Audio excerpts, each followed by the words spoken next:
N रामानुजदासोऽस्मि। श्रीमते निगमान्त महादेशिकाय नमः।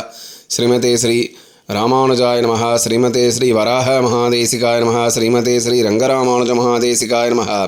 श्रीमते श्री श्रीनिवास वेदांत रामानुजाय नमः। हरिः ओम। सर्वं श्री कृष्णार्पणमस्तु। भगवान प्रियतमवासुदेवः குறையொன்றுமில்லை. மூன்றாவது பாகம், மூணாவது சாப்டர். அடியேன்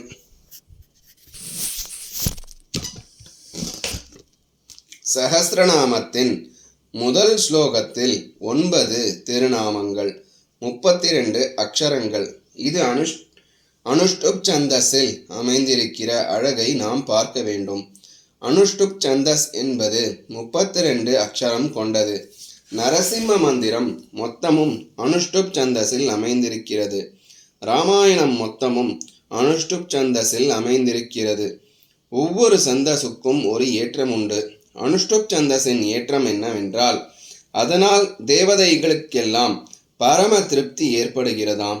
அதனால்தான் பிரம்மாவே வந்து வால்மீகியிடம் சொல்கிறார், என்னுடைய உயர்ந்த ஆக்ஞையினாலே என்னுடைய தர்ம பத்னியான சரஸ்வதி உம்முடைய வாக்கிலே இந்த சந்தஸ் வடிவிலே ஓடி வந்திருக்கிறாள். இது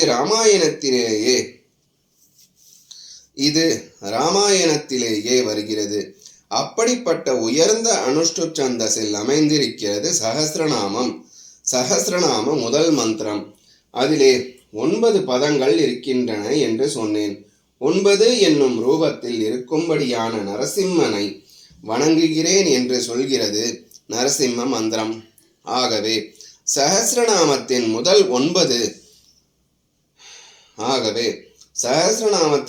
9 பதங்களும் நரசிம்ம வைபவம், நரசிம்ம பிரபாவம்.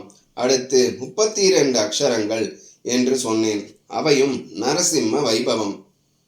நரசிம்மா நாராயணா. ஹரே கிருஷ்ணா. நாராயணா. விஸ்வம் விஷ்ணு வஷட்காரஹ. இந்த 3 திருநாமங்களிலே 8 அக்ஷரங்கள் இருக்கின்றன. இந்த 8 அக்ஷரமும் அஷ்டாட்சரி என்று சொல்லக்கூடிய உயர்ந்த மூல மந்திரம்.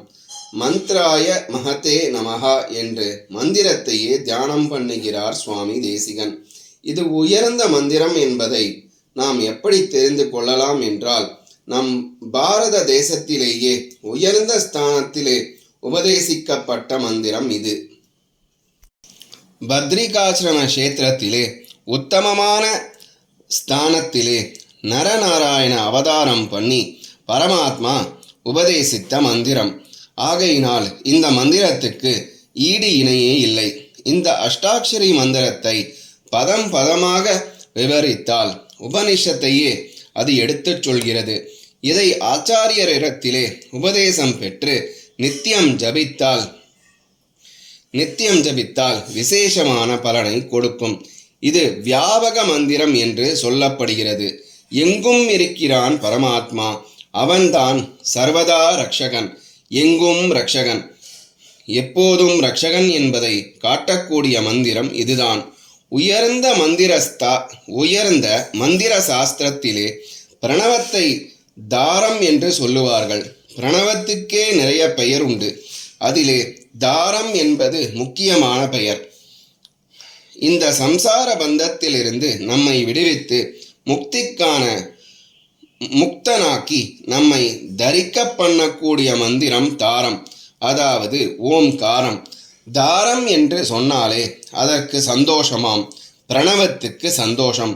ஒவ்வொருத்தரும் ஒவ்வொரு விதமான பெயரால் கூப்பிட்டால்தான் சந்தோஷப்படுவார்கள். பகவானுக்கே நாராயணா என்று கூப்பிடுவதை காட்டிலும் கோவிந்தா என்று கூப்பிட்டால்தான் சந்தோஷமாம். ஏனென்றால் ஆய்ச்சியரோடு சாமானியமாய் இந்த லோகத்திலே அவன் சஞ்சாரம் பண்ணிய போது ஏற்பட்ட பெயர் அது.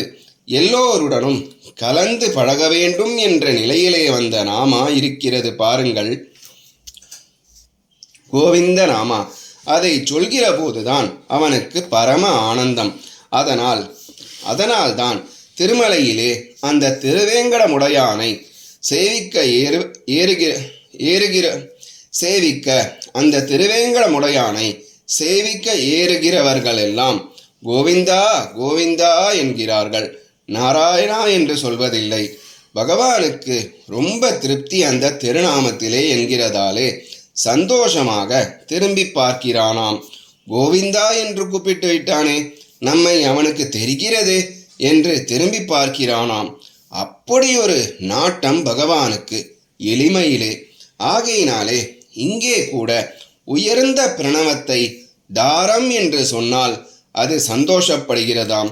அந்த நாமமே சந்தோஷப்படுகிறது. அந்த பெயரே சந்தோஷப்படுகிறது. அந்த அக்ஷரமே சந்தோஷப்படுகிறது.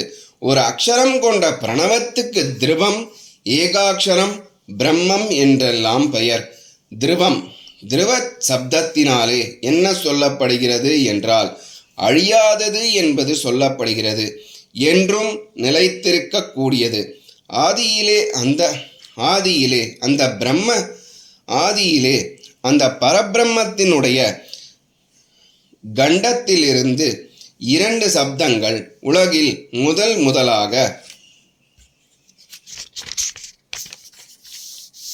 உண்டாயின.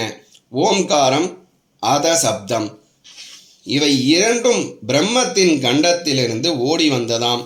இந்த 2ம் மங்கள சப்தங்கள். ஓம்காரத்துக்கு என்னென்ன சிறப்பெல்லாம் உண்டோ அத்தனையும் அத சப்தத்துக்கும் உண்டு. நாராயணா. பிரம்மசூத்திரமே அத சப்தத்தில் தான் ஆரம்பிக்கிறது. அத என்றால் பிறகு, அதற்கு பிறகு என்று அர்த்தம். கர்ம விசாரத்துக்கு பிறகு மங்களமான பிரம்ம விசாரம் என்பதைத்தான் அத சப்தம் காட்டுகிறது. ஆகையினாலே ஓம்காரமும் அத சப்தமும் மங்களகரமான சப்தங்கள். அதே போல் நமஹ என்ற சப்தம் இருக்கிறது, அதற்கும் ஏற்றமுண்டு. பிரணவம், நாராயண நாமம், நமஹ என்ற 3 சேர்ந்தவுடனே அந்த நாமம் மந்திரமாக மாறிவிடுகிறது. அஷ்டாட்சர மந்திரம். விஸ்வம் விஷ்ணு வஷட்காரஹா என்பது இந்த அஷ்டாட்சர மந்திரத்தினுடைய பெருமையை காட்டுவதே ஆகும். அதற்கடுத்து பூதபவ்ய பவத் பிரபு என்கிற திருநாமம். அதிலே 8 அக்ஷரங்கள் இருக்கின்றன. முதல் 8ஐயும் இந்த 8ஐயும் கூட்டினோமானால் 16.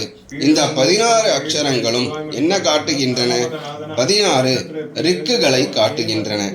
ரிக்குகள் என்றால் மந்திரங்கள். அதாவது 16 மந்திரங்களை கொண்ட புருஷ சுக்தத்தை காட்டுகின்றன. புருஷ சப்தத்தினாலே சொல்லப்படக்கூடியவன் விஷ்ணு. விஷ்ணுவினுடைய பெருமையை காட்ட வந்த சூக்தம். புரு என்றால் பகு, நிறைய கொடுக்கிறவன். கொல்லமாலா இன்ப வெள்ளம், எடுக்க குறைவில்லாதவன். ஆஹா. புரு என்றால் பகு, நிறைய கொடுக்கிறவன். கொல்ல மாலா இன்ப வெள்ளம், எடுக்க குறைவில்லாதவன். ஆகையினாலே சஹஸ்ரநாமத்தின் முதல் 16 அக்ஷரங்களில் புருஷ சுக்தத்தின் ஒவ்வொரு மந்திரமும் இருக்கிறது.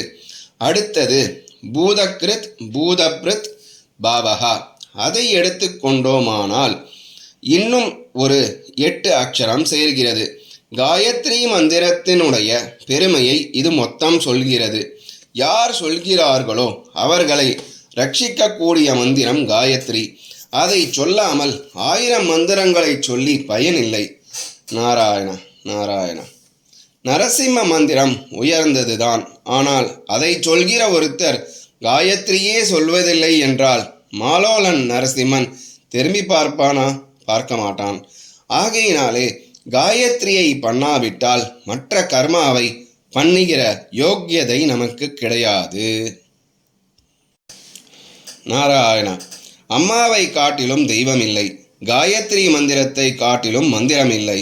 அப்படி காயத்ரி மந்திரத்தினுடைய பெருமை அடுத்த 8 அக்ஷரங்களை சேர்த்து கொண்டால் தெரியக்கூடியது.